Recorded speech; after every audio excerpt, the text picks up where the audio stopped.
Comment repérer les contractions de travail, c'est-à-dire les contractions du jour J? Ça, c'est une question assez fréquente que les femmes peuvent se poser. En fait, est-ce que je vais réussir à repérer en fait les vraies contractions?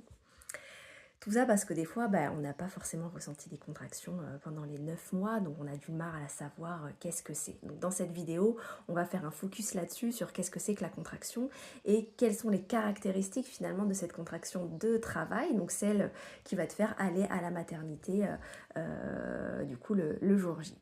Alors, la contraction, alors c'est vrai que déjà on pourrait se questionner sur ce mot, la contraction, c'est vrai que ça pourrait être beaucoup plus sympa qu'on appelle ça une vague plutôt qu'une contraction. La contraction comprime, compresse, on n'a pas trop envie d'aller dedans, alors que la vague déjà c'est un peu plus sympa. Et c'est vrai que la contraction a vraiment en fait cette représentation en fait de vague, puisque en fait elle va monter, hein, l'utérus se contracte, il arrive à son contraction maximum et puis il redescend, donc finalement un petit peu comme une vague. Donc tout au long de cette vidéo on abordera plutôt le mot de vague plutôt que contraction, et je t'invite peut-être déjà voilà, à intégrer ce nouveau mot quand tu parles du coup des contractions. Donc, ces fameuses vagues, finalement, il y a bon nombre de femmes qui n'en ressentent pas pendant la grossesse, et c'est tout à fait possible.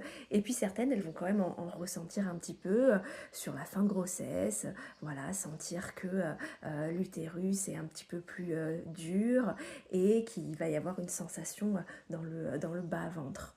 Voilà, mais c'est pas du tout systématique. Il y a des femmes qui ont pas du tout, qui ont aucune contraction pendant toute la grossesse, et puis il y en a qui vont en ressentir du coup déjà dès le début de la grossesse. Donc la vigilance qu'il y a à avoir vis-à-vis de ces contractions qui arrivent en début de grossesse, c'est faire attention qu'elles ne soient pas trop régulières et qu'elles ne soient pas douloureuses.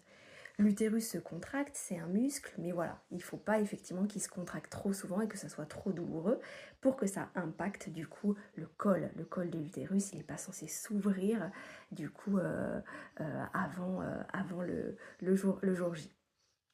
Alors, pour revenir en fait à ces vagues en fait du jour J, qu'est-ce qu'elles vont avoir comme caractéristiques? Eh bien, il va y en avoir trois. La première, c'est la régularité. Effectivement, tu vas ressentir cette vague qui va arriver régulièrement, à peu près toutes les 5 minutes.